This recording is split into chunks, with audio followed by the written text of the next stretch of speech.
Today on the Topping Show, Ben Shapiro vs. Barbie ignites social media, Twitter relabeled X and still beating Threads, YouTube slashing ad revenue, Norway leader steals glasses and then quits, Ukraine offense is delayed due to a lack of arms, YouTube slashes ad revenue, Tesla evaluating India for $24,000 EV, AMC scratches idea for variable pricing, robots to steal your cars, JC Penney moves back to their iconic headquarters, and Stanley Black & Decker closes U.S. factory for Craftsman because they couldn't get the robots to work. All of that and much more on The Topping Show.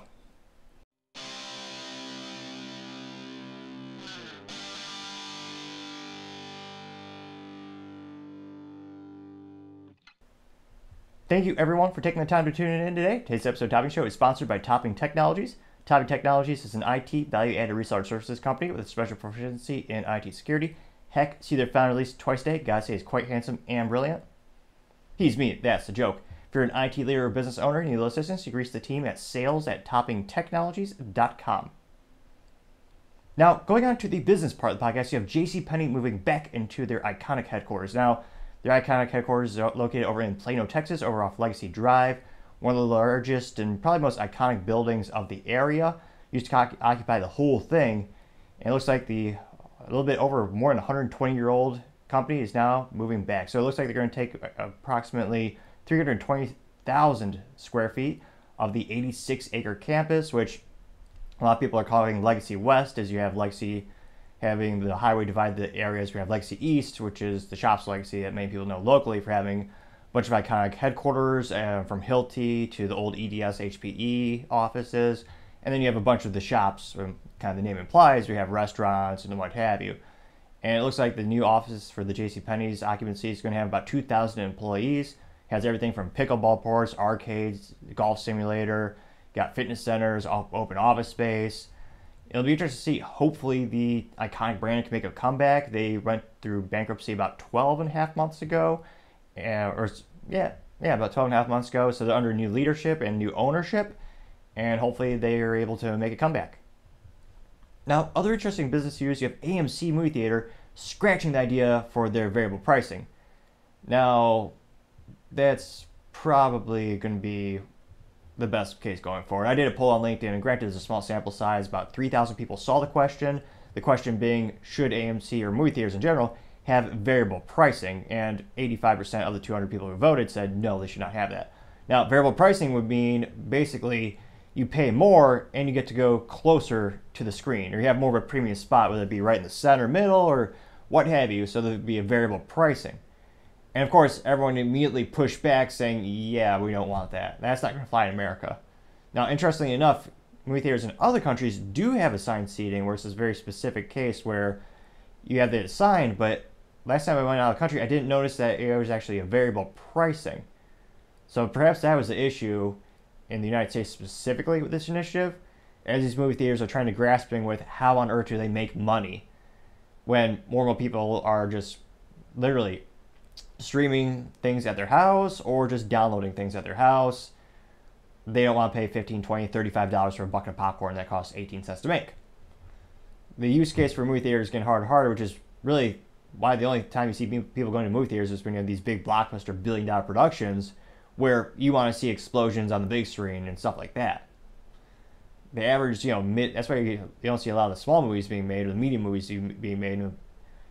It's almost as if they wiped out a whole category of movies because of this interesting phenomenon. And hopefully AMC will be able to make a comeback in terms of, they've all been struggling in terms of the retail experience of movie theaters, but they seem to be doing a little bit better than competition, hopefully. Now, other interesting business news, you're going to have robots stealing your cars. Yes, that was not a joke. Now, this is actually just a couple months after you had Ford Motor Company filing a patent so that they can actually repo your car remotely. Because of course, nowadays if you're buying a car, especially an electrical vehicle, it's basically a computer on wheels, just as complex and just as unreliable, many would say.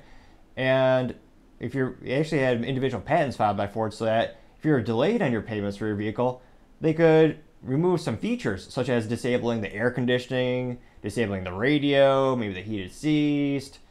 So giving them all more control of your vehicle, which also plays into the theme of I like to have more control, which I prefer many analog technologies, and my cars will always have 3 pedals also known as a stick shift, the most fun you could ever have in a vehicle, bar none. I highly recommend you go have that experience before it's too late, as they become more and more of a rare experience to have. Now, in terms of the robots stealing your cars, this is actually coming from a company by the name of RNW, which C- for marketing, not very inspiring in any way, and I could think. And their real name is apparently called Recovery Northwest. And they are actually a towing company, so they specialize in everything from towing heavy equipment to your regular sedans and compact vehicles, and they even do recovery of classic parking violations. Now, they actually are inventing a technology, so they have this robot, and it's obviously quite big, probably the size of a Volkswagen, and the little robot will actually go to your vehicle, lift your vehicle up, and move it wherever they want.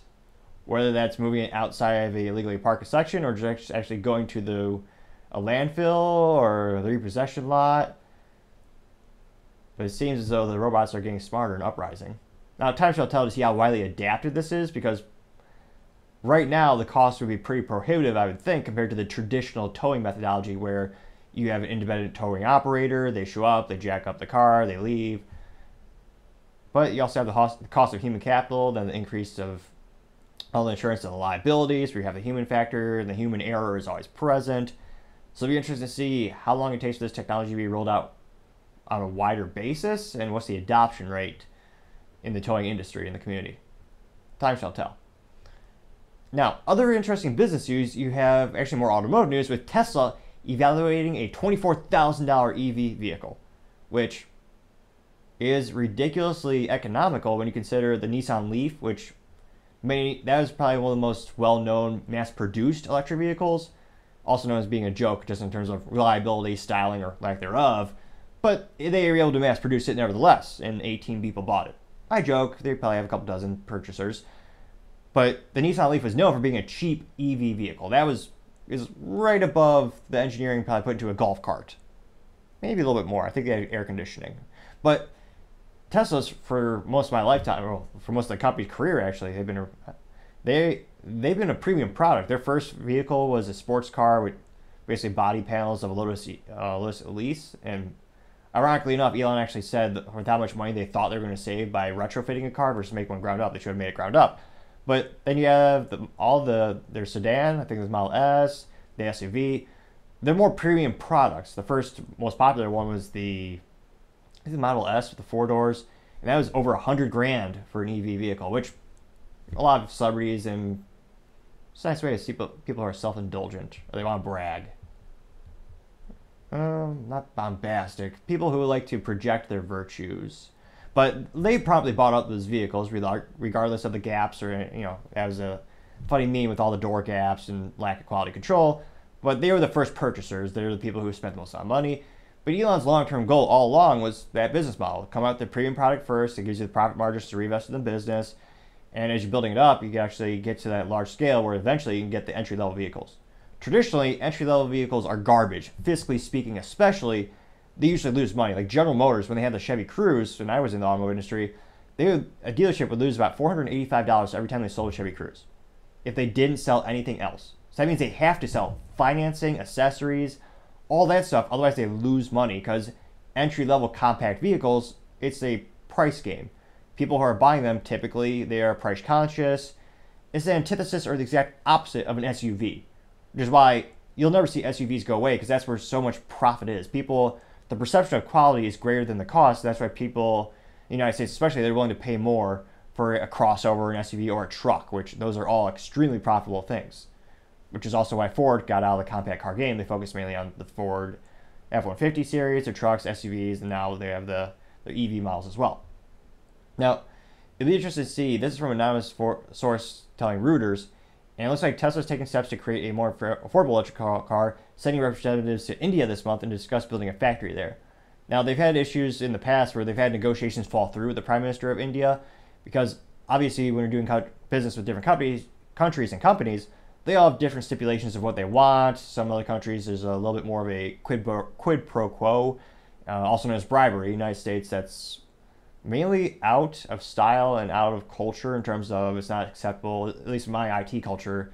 There's competitors that do it. It's highly frowned upon, and I find that morally vacuous and disgusting that they actually succeed doing it, but it's much more rare than other areas of the globe where there is almost like a custom. Now, the specific negotiation for the specific factory in India would be to produce that entry-level Tesla, and after the conversion to the ruble, or not rubles, to the India's currency, the United States, it'd be about $24,000.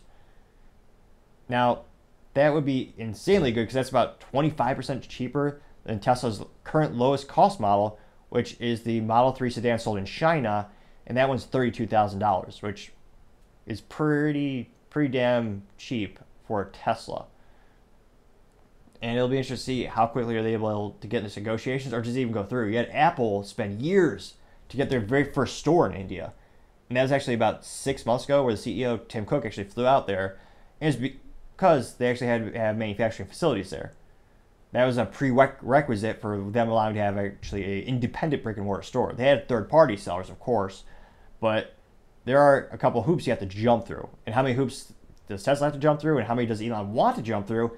That's probably going to be the biggest question. India is one of the fastest growing markets. The whole, well, I was going to say Europe in general. I mean, Tesla's actually delivered more EVs in the first half of 2023 than Porsche, which that shouldn't be even in the equation. Of all the companies that have EVs, that shouldn't be it, in my opinion. Volkswagen, BMW, Mercedes combined. So they're doing pretty damn good. It'll be interesting to see, do the negotiations fall through again like it did a couple of years ago? Or are they able to collaborate to fruition and set up a factory there as Tesla factories go up all over the globe and just continue to exponentially get bigger and bigger and bigger? Time, as I always say, shall tell. Now, going on to the culture part of the podcast, you have Ben Shapiro versus Barbie, and social media ignites. Now, Ben Shapiro is the very famous conservative commentator. He's actually the co-CEO of the Daily Wire, one of the fastest growing conservative media companies headquartered out of Nashville, Tennessee. And they're probably best known for, their commentators. You got Ben Shapiro, Matt Walsh. You also have Michael Knowles, comment section with Brett Cooper. Those probably, then Jeremy Boring's the co-CEO. People know him because of the razors and the chocolate. But they're pretty well known. They're actually seem to be growing exponentially. Now, Ben Shapiro did a whole 43-minute long critique of the film, which Barbie is actually rated PG-13, which kind of shows you kind of where they're tailoring the audience. And Ben's video is 43 minutes long, so it's quite detailed. And if you want, maybe we'll put some type of compilation together. We'll break down his breakdown or something funny like that. Let me know in the comments if that's something that sounds moderately interested. Now, it's interesting to note that the first critique actually came from a writer from the Daily Beast, Erin Gloria Ryan, who, I don't know why she's cheating. She's got 3 first names? That's fascinating. Most people have 1 first name. Sometimes 2. That gets suspicious enough. But 3 first names? Most suspicious, to say the least. And it is hilariously cliche how she evaluates Ben. So her critique of his critique and him, and again, this isn't it's hilarious how she leans into the cliche. So it wasn't her first sentence, but like the third sentence of the whole thing, she said, quote, "Not to be sexist, but he doesn't look good. He looks tired, agitated, darty-eyed, even destroyed," unquote.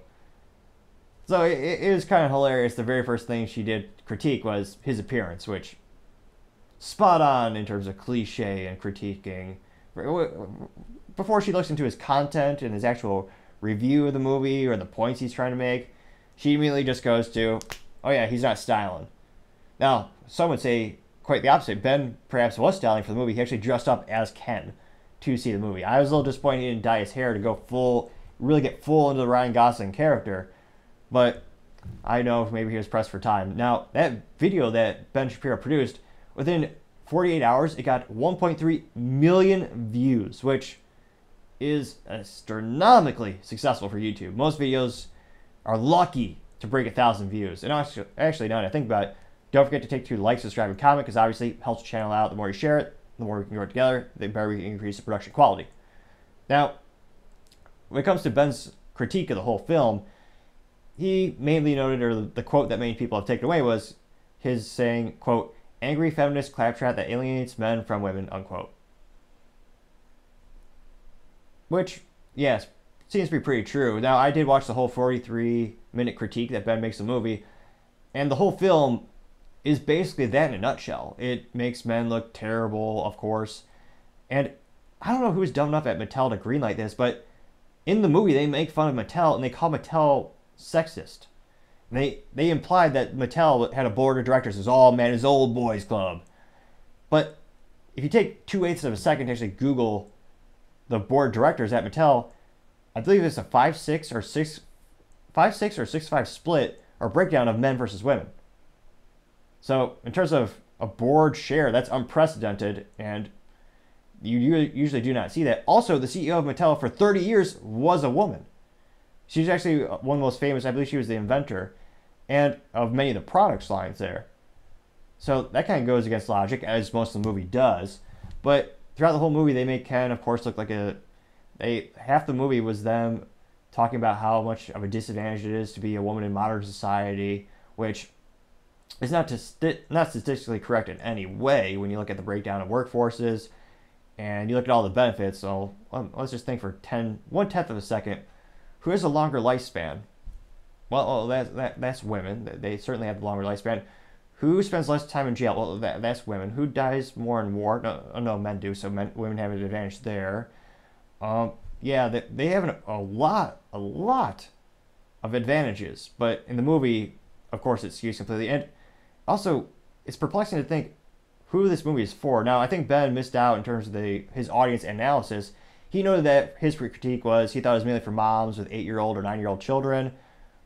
I would think it's also for a lot of the aunts, too. The aunts who don't have kids, or maybe the gals who are just older and more feminist. But it's rated PG-13, so those kids shouldn't be going there. Granted, most parents don't do their jobs these days in terms of actually analyzing and critiquing media before putting it into their kids. An oversight that surely will cause society benefits, a cultural decline, I'm sure. But so it's those instances where kids nowadays, parents are dumb enough to just give them a smartphone, so they're just glued to that little smartphone most of their life. They're not really taking time to try to be creative or play with dolls like people did back in the day before the proliferation of all these technologies, which I would argue is also another thing, culturally speaking, it's not going to be good when they can't really socialize too much or don't really have any imagination. But time shall tell to see how that further degrades society. But it's fascinating to see that. So Mattel greenlit this movie, which made Mattel itself look bad, because in the movie they make Mattel look evil and trying to force Barbie back into the Barbie world, where they didn't really do a great job communicating this, but she goes from the fake world to the real world. It's just a bizarre thing that it'll probably make a fair amount of money just because of the intellectual property. It's been a staple of culture for decades, but I don't see people repeat watching this film more than once. I don't think there's really a rewatch factor where you gain more, or you actually learn more. There's more in-depth analysis every time. It's pretty surface level. There's not really much in-depth thinking. Granted, it's a Barbie movie. I don't expect much of it. And they also have a bunch of inappropriate jokes about masturbation, which again, parents are bringing their kids to this. That's not appropriate in any way. So it's one of those things where it's perplexing that they made the movie. It'll probably make a fair amount of money just because of intellectual property, but in terms of staying the test of time, like making a film that's going to really last generations and people really enjoy it, I suspect it's going to be just a flash pan or a single blip on the radar of cinema history. It's not going to be anything like The Matrix, where you look at it 20, 30 years later and there's a lot of great reoccurring themes that kind of align with society. The CGI actually looked pretty darn impressive back then compared to now. That movie, I would argue, certainly withstand the test of time. I mean, also you could kind of tell the quality of the movie when the number of parodies seemingly never end, because it's so good. There's a lot of parallels and they copy it, which some would argue is the best form of flattery. But that's just my 3 cents. Time shall tell to see. And let me know if you want to see a full in-depth analysis of the Barbie movie. Now, other interesting cultural news, you have Elon Musk relabeling Twitter, and it's now called X. And of course, it is interesting that it's still beating Threads after every media outlet that you could possibly imagine constantly hammering into your head saying Threads is going to be the biggest thing. It's going to destroy Twitter. Twitter is nothing. But yeah, not so much. So it's not too much of a surprise that they're relabeling it to X. You have Elon's long-term goal of having one app to rule them all, one app to find them, and in the darkness bind them. Wait, that's Lord of the Rings. But nevertheless, that is also Elon's goal as well. I suspect he's a big Tolkien fan. That's just my 3 cents. And perhaps, that's part of his long-term plan, but maybe it's also just a rebranding. You've seen this with a lot of tech companies. There's also, I suspect, business and org structure, tax incentives. When, if you think about Facebook, they relabeled to or organize the company to have the parent be Meta, which they would argue, say, hey, it gives us a little bit more control. We can have more diverse product lines. Basically, to me, it was them trying to rebrand because Facebook had a pejorative reputation, especially around data privacy or lack thereof. And they could pretend like they're trying to diversify and say, oh yeah, we do more than just Facebook, but now we have Meta. Or we have the metaverse, which has graphics of a 1998 Sims video game, although perhaps with less intelligence. They have that and other stuff too. They also bought out Oculus a couple years ago. And then you also have Google, which of course everyone still calls Google, even though the new parent company name is Alphabet. And I suspect there's also tax incentives and business incentives for having the restructure that way. But those tech companies also they spent a vast amount of money relabeling everything. It'll be interesting to see how much does Elon push it in terms of that. Now, legally, Twitter did change their name to X Corp a couple months back. So it's not too surprising, but a lot of people are shocked that the logos are gone. So if you log into Twitter right now, even on your smartphone or desktop, if you like the bookmark, the little bird's gone, it's just the X. Now, in terms of marketing and branding, I don't know what to say. I would probably, maybe a B+, because Elon's had that intellectual property. His first business that he started, the tech company, was a online financial company, and he quickly merged with another one to form PayPal. So that was the original domain, was x.com. He owned it for the longest time. And this is part of his long-term plan to build that up, but I don't know what supplanted what in terms of the cultural significance of x.com in terms of the adult content related to that.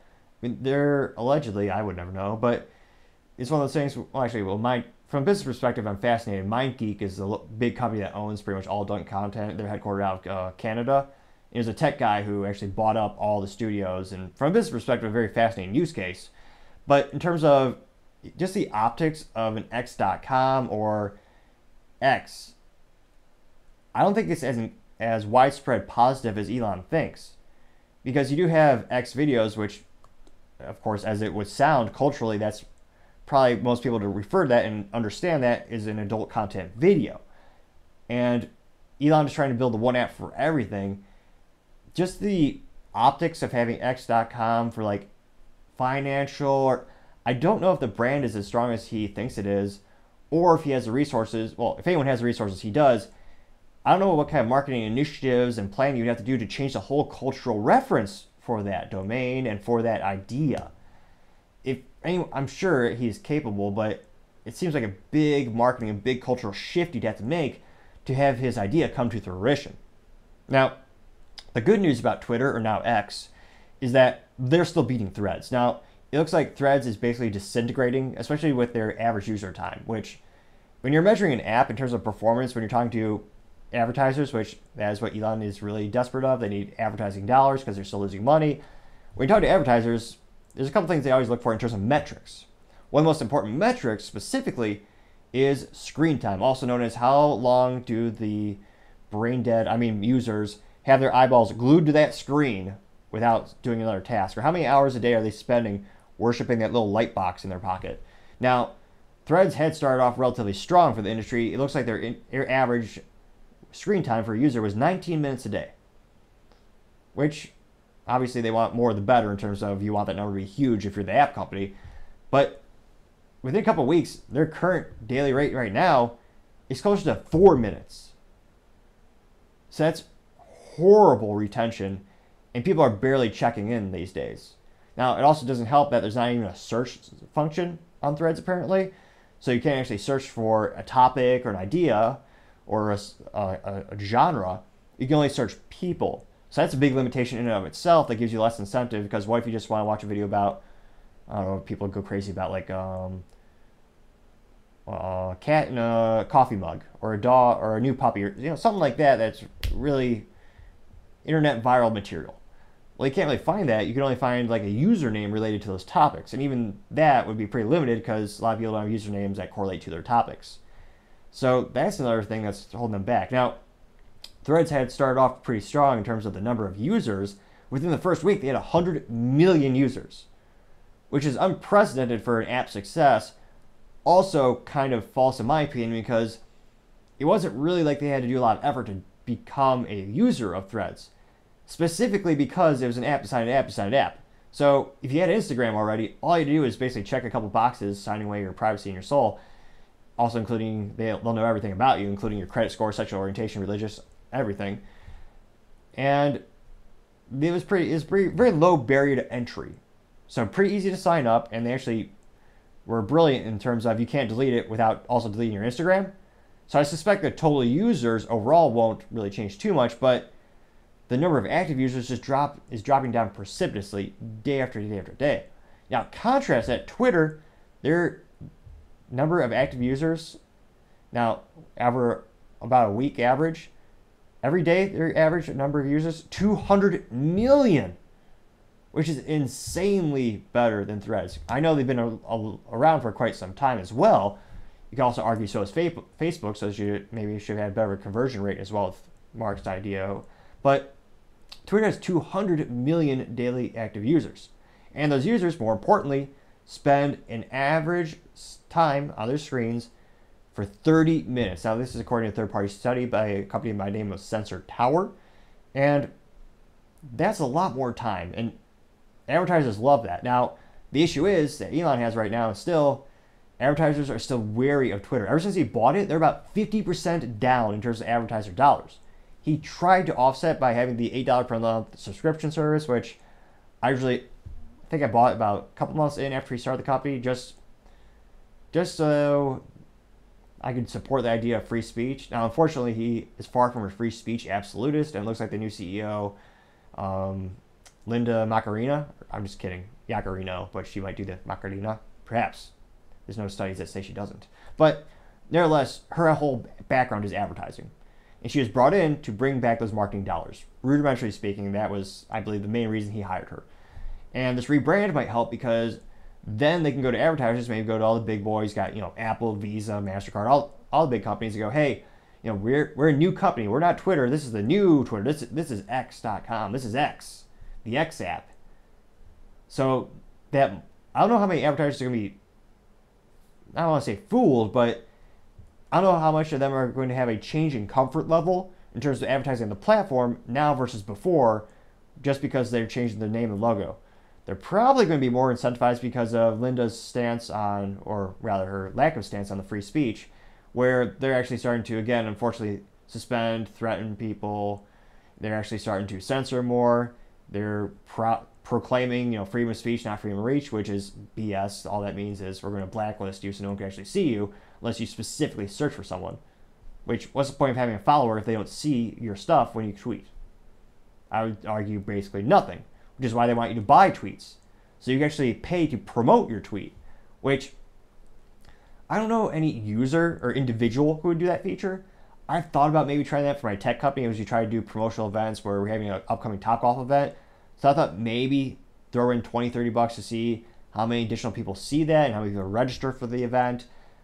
But the actual controls weren't as good as something like Facebook, where Facebook, say what you want, they know all the data basically.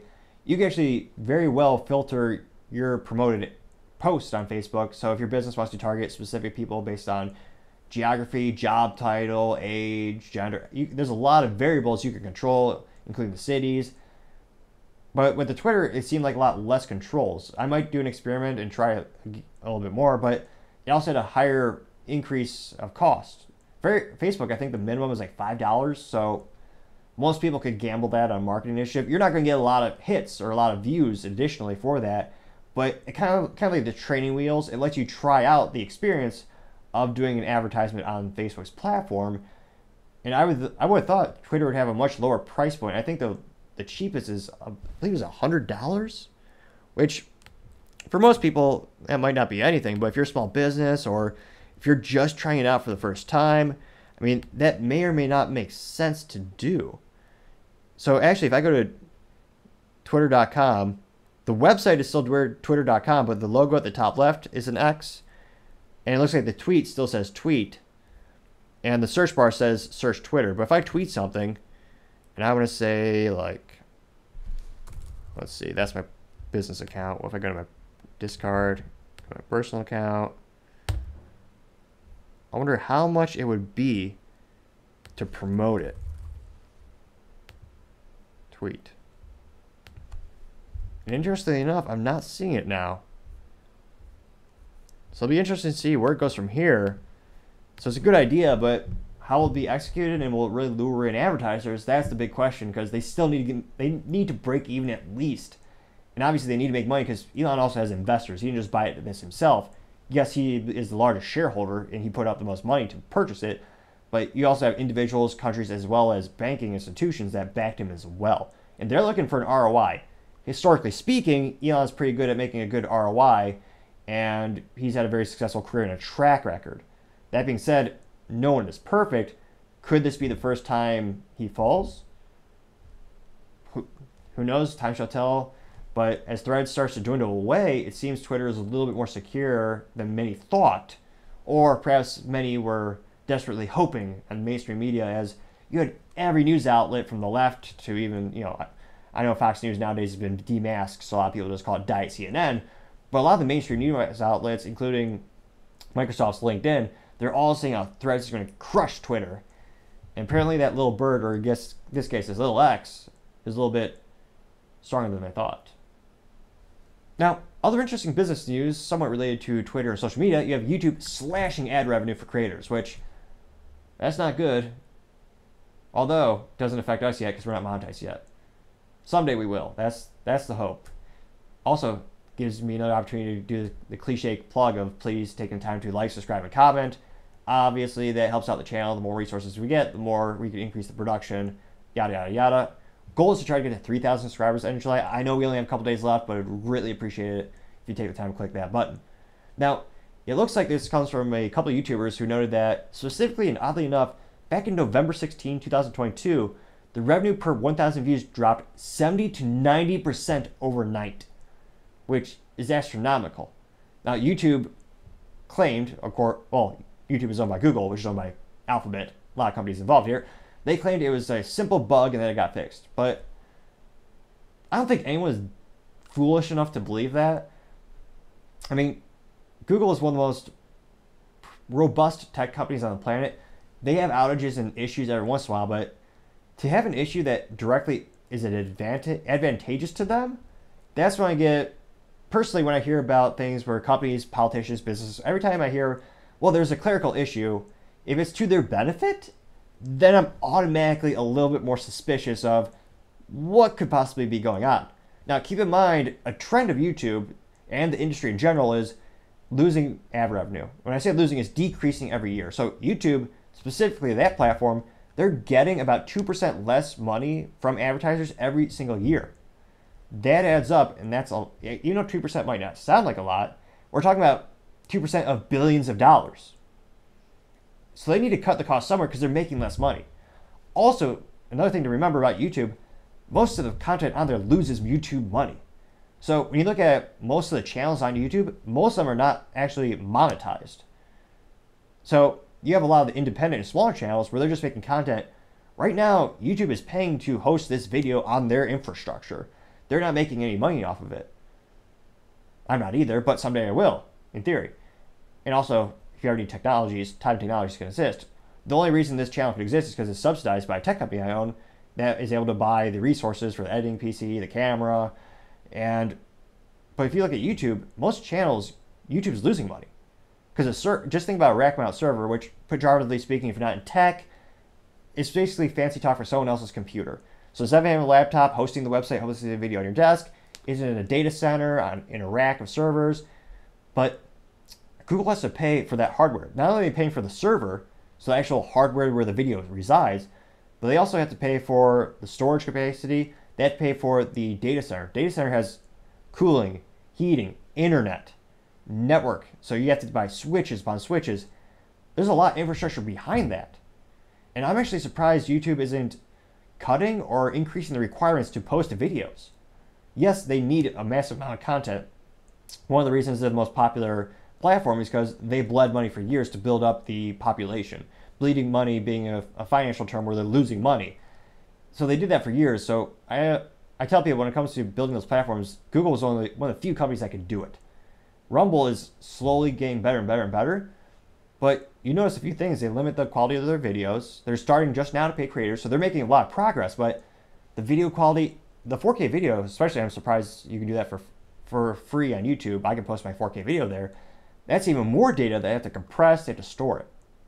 So YouTube is trying to figure out how can we possibly sustain this long term if we're losing money year to year. That's partially why you've seen the business model of YouTube evolve exponentially.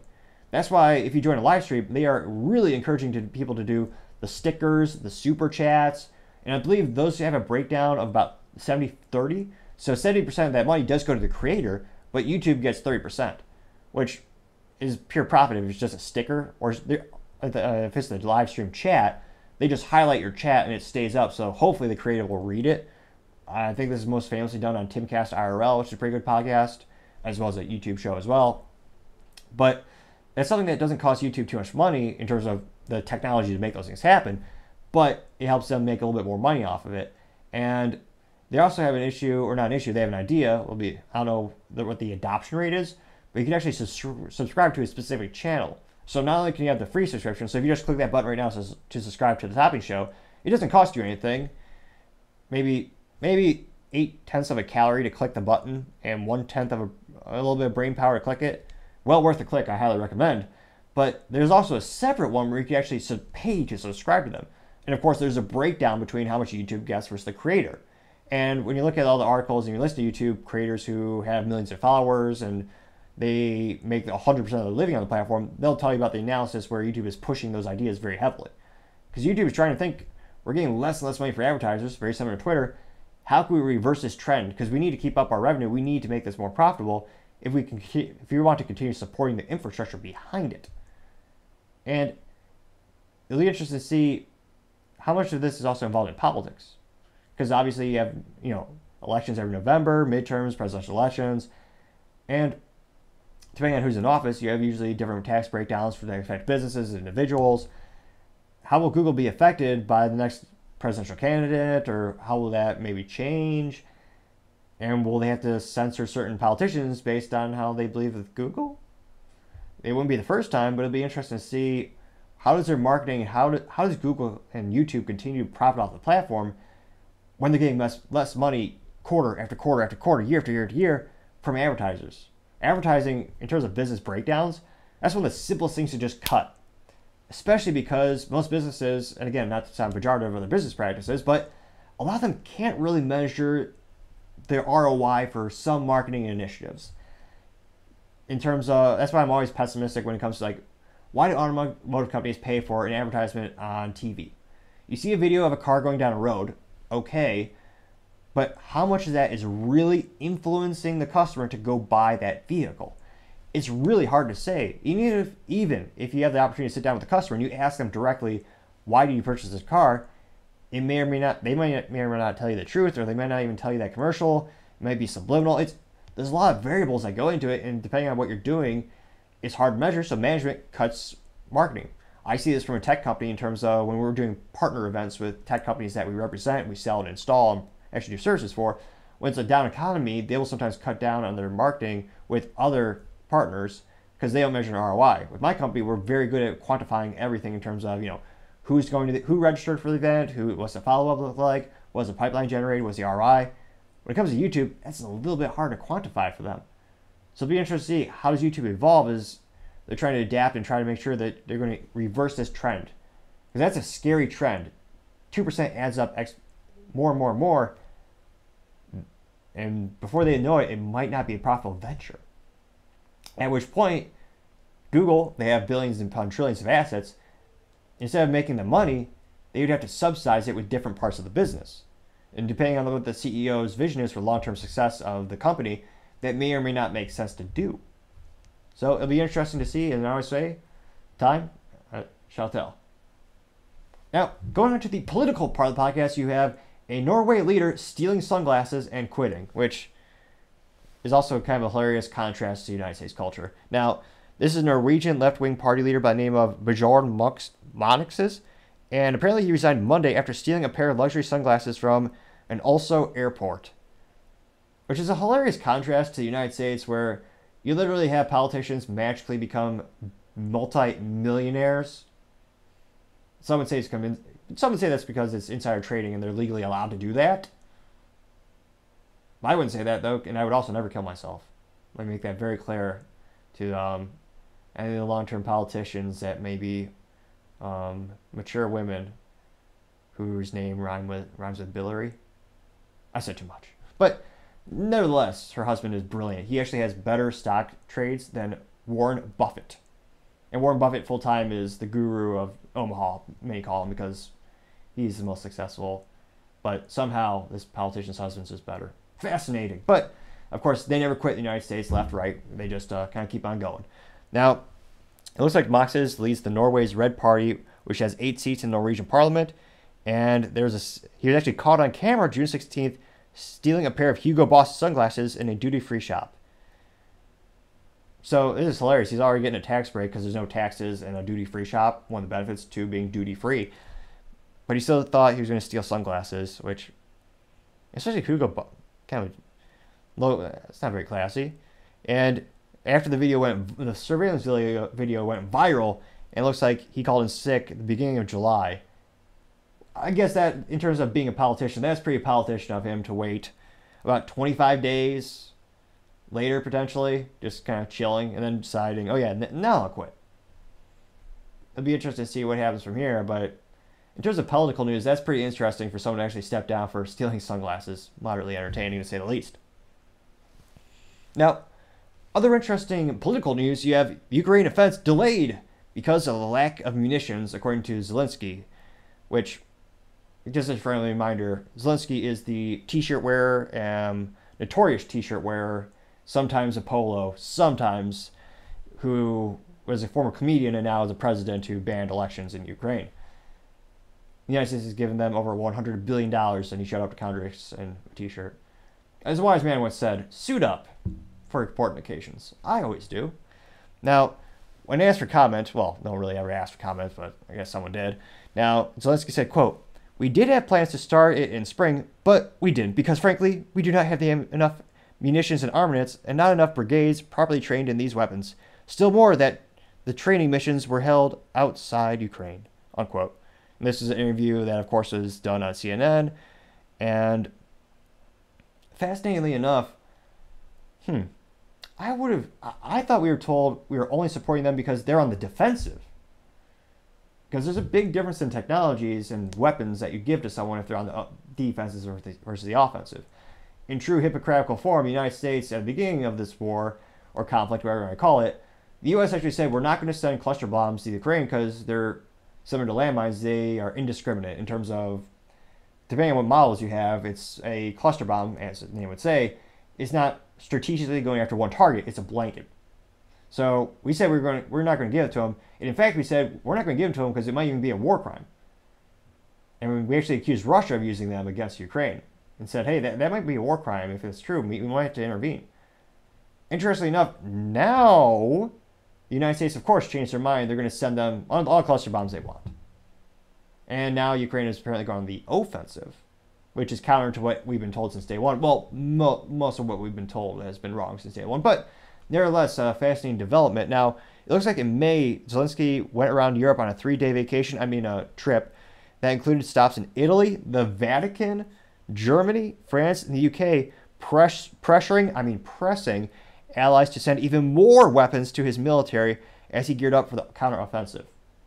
Now, regardless of who you think is in the right versus wrong, whether you're cheering for Russia or you're one of the people in the United States who have a Ukraine flag on your lawn, yet you never even flown a United States flag and can't even see or point them on a map, no matter what side you're on, is it really a good idea to escalate?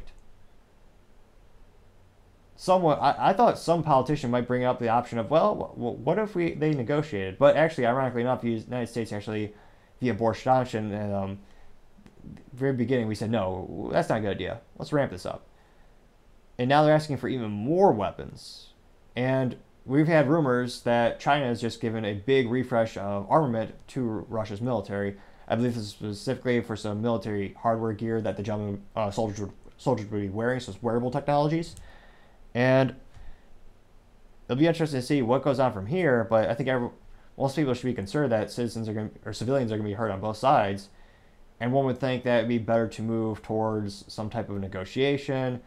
And this is something where the U.S. could end this tomorrow. All the U.S. has to do, in my 3 cents, just tell Ukraine, you don't get a penny more until you guys go negotiate.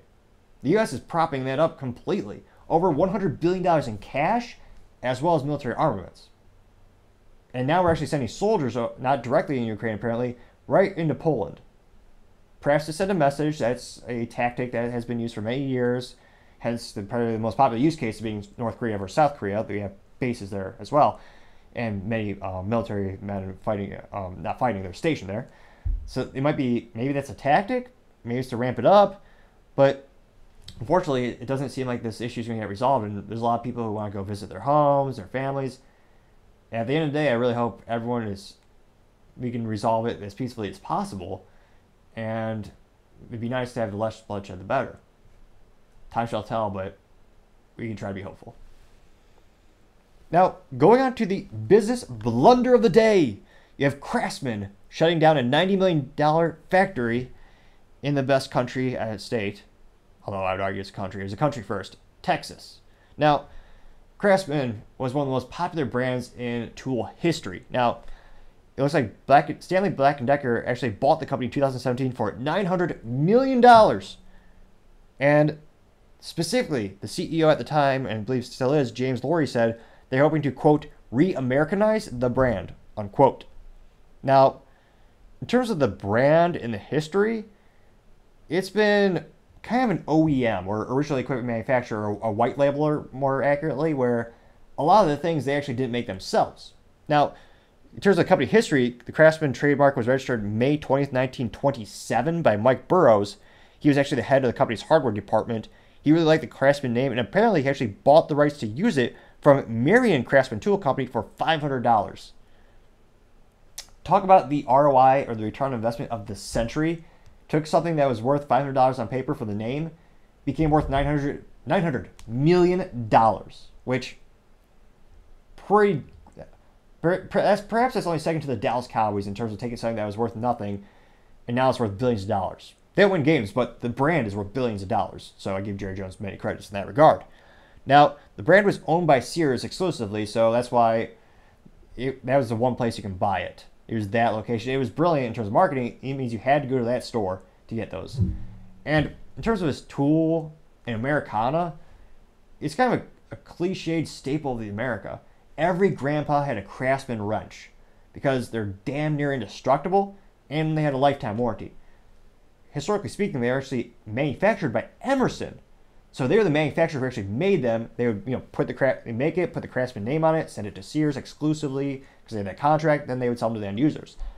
But they were so damn durable, and the warranty was so good. I remember talking to mechanics where they had an issue where they couldn't reach a bolt, so they would take a torch, bend the Craftsman wrench so they could finagle around to loosen the bolt, bend it back, or even just leave it as is, go to Sears and get a new one for free. It was one of the best examples of a no BS warranty. And nowadays, there's only a couple of companies. I believe Snap-on has a reconditioning program where if you have something that's broken, give it to your Snap-on sales rep, and he will actually take it back. They'll actually refresh old tools. It's pretty cool. But it was one of the best brands in the Sears portfolio. And as well, also one of the nice. What was it nice? It was sad to see Sears sell it, and another big sign that the company was in dire deaths, because that was perhaps one of the most popular and strongest brands they controlled. Now, it'll be interesting to see what happens. Now, back in 2019, they announced that they were going to open a factory in Texas to bring American-made Craftsman back. So Stanley Black & Decker actually bought the brand from Sears, brilliantly enough, and I believe they actually have an exclusivity contract with Lowe's. Ironically enough, because Lowe's, of course, used to be a competitor to Sears. So now, if you want to get Craftsman, gotta go to Lowe's. Brilliant. It makes people go into the store, and if you like that brand enough, you will go to that store exclusively for that brand, and you'll buy that brand and other brands as well. Now, they're going to retool this factory, and they're closing it because they couldn't figure out how the robotics worked. Perhaps the most pathetic excuse ever. Now, there's actually a $90 million plant headquartered in Fort Worth, Texas. It's going to employ up to 500 full-time employees, and apparently had a of state-of-the-art machines to churn out American-made tools made with American domestic steel. And the idea was going to manufacture their iconic series. You got the Craftsman wrenches, the ratchets, and the sockets, all with the American steel. They could stay in business for decades just manufacturing 10mm sockets alone, because those always go missing within 13 minutes of purchase. Some people get really lucky and they'll have like a 10mm socket that's like been with them longer than that. And there's a rumor that there's a man who actually had his original 10mm socket from the original socket set that he bought when he was a kid. I think he's in the Guinness World Book of Records, actually, for being the one person to do that. Nevertheless, I digress. They had this great plan. It's going to be a great factory. And they started churning out a couple of units. They did produce a couple, but it ended up being one of those things where the robotics that they purchased, they weren't the best brand, apparently. And they weren't able to tune them in to the point where they can make it profitable. And again, when it comes to manufacturing in the United States, one of the biggest issues is, one, labor costs, also, regulations, OSHA, lawsuits. There's a lot of things that make it very difficult. But labor costs and injuries are two of the most difficult things to overcome. Now, you can do that with more safety, but also another thing factories have done throughout the years, especially you look at manufacturing with tools and now chips, because the United States realized semiconductors are important to try to make some of them here versus being relied on other countries almost exclusively. You have the factory to turn out these tools, and the robots just didn't really work. So they produced a couple of the units, and they've, of course, become collectibles. Just because they're made in Texas, I'm inclined to almost want to buy them just for that reason alone.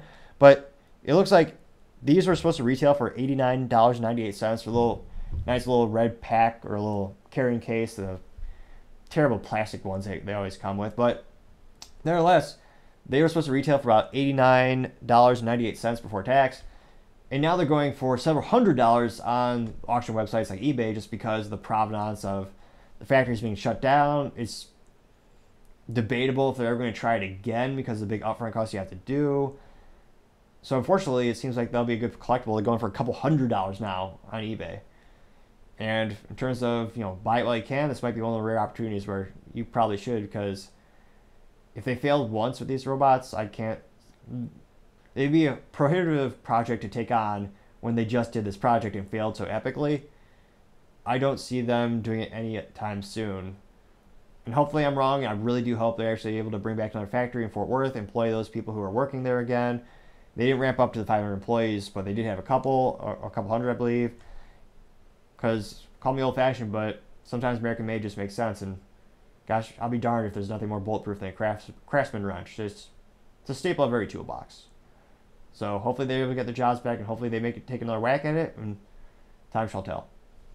Thank you, everyone, for taking the time to tune in today. Don't forget to like, subscribe, and comment. Each one of those things greatly helps out the channel. Trying to get to 3,000 subscribers by the end of July. We got a couple days left, and I feel like we can do it. Also, don't forget to tell your family, tell your friends, tell your coworkers. Heck, tell your enemies, tell anyone and everyone. Just stay safe and fight the good fight.